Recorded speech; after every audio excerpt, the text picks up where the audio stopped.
1975 সালের 21 এপ্রিল থেকে 31 মে কলকাতা বন্দরের নাব্যতা বৃদ্ধির কারণ দেখিয়ে এই 41 দিনের জন্য পরীক্ষামূলকভাবে ফারাক্কা বাঁধের সব ফিডার ক্যানেল চালুর কথা জানায় ভারত। নয়াদিল্লির সেই 41 দিন শেষ না হলেও পেরিয়েছে 51 বছর।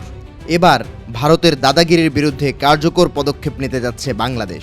বিএনপি সরকারের প্রথম একনেক সভা বসছে আগামী 16 এপ্রিল, যেখানে ফারাক্কা বাঁধের পাল্টা পদক্ষেপ হিসেবে পদ্মা ব্যারেজ প্রকল্প উপস্থাপনের প্রস্তুতি নেওয়া হয়েছে। ফিনান্সিয়াল এক্সপ্রেস সহ বেশ কয়েকটি গণমাধ্যমে উঠে এসেছে এই তথ্য। পদ্মা ব্যারেজ নির্মাণের ধারণা প্রথম আসে 1960-এর দশকে।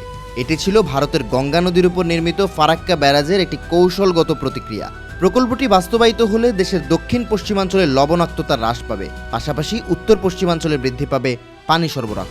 2000 সালে তৎকালীন বিএনপি সরকার প্রকল্পটির অনুমোদন দেয়। সে অনুযায়ী কুষ্টিয়ার ঠাকুরবাড়ি অথবা রাজবাড়ির পাংশা এলাকায় ব্যারাজ নির্মাণের স্থান নির্ধারণের প্রস্তাব করা হয়। পরবর্তীতে আওয়ামী লীগ সরকারের সময় প্রকল্পটির জন্য বিস্তারিত সমীক্ষা ও প্রকৌশল নকশা প্রণয়নের কাজ সম্পন্ন হলেও কার্যক্রম আর এগোয়নি। এবছরের জানুয়ারিতে ডক্টর ইউনূসের নেতৃত্বাধীন অন্তর্বর্তী সরকারের সময় প্রকল্পটি পুনরুজ্জীবিত করা হয়। প্রায় 50,500 কোটি টাকার প্রকল্পটি 2 ধাপে বাস্তবায়নের জন্য পর্যালোচনা করে পরিকল্পনা কমিশন। 2.1 কিলোমিটার দীর্ঘ এই ব্যারেজে পর্যাপ্ত সংখ্যক spillway gate, under sluice gate, নৌ চলাচলের জন্য লক, মাছ চলাচলের পথ এবং একটি রেল সেতু থাকবে। এছাড়া প্রকল্পটি থেকে প্রায় 113 মেগাওয়াট জলবিদ্যুৎ উৎপাদনের সম্ভাবনা রয়েছে।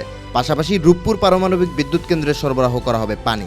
প্রথম ধাপে 2033 সাল নাগাদ নির্মাণ হবে মূল অবকাঠামো, আর দ্বিতীয় ধাপে অতিরিক্ত অবকাঠামো নির্মাণ এবং নদী ব্যবস্থার পুনরুদ্ধারের কাজ অন্তর্ভুক্ত থাকবে। বিশ্লেষকরা বলছেন, উজানে ভাঙন এবং ভাটিতে পলি জমে নদীর তলদেশ ভরাট হওয়ার শঙ্কা থাকে। তাই উন্নত প্রযুক্তি ও নকশার মাধ্যমে এসব ঝুঁকি অনেকাংশে কমানো সম্ভব। বাংলাদেশ সরকার নিজস্ব তহবিল থেকে বড় এই প্রকল্পটি অর্থায়নের পরিকল্পনা করছে। তবে উন্নত প্রযুক্তির সহজলভ্যতা ও অভিজ্ঞতার জন্য ব্যারাজ নির্মাণের কাজ পেতে পারে চীন। ইতোমধ্যে বিষয়টি ঘিরে ভারতে ছড়িয়েছে উদ্বেগ।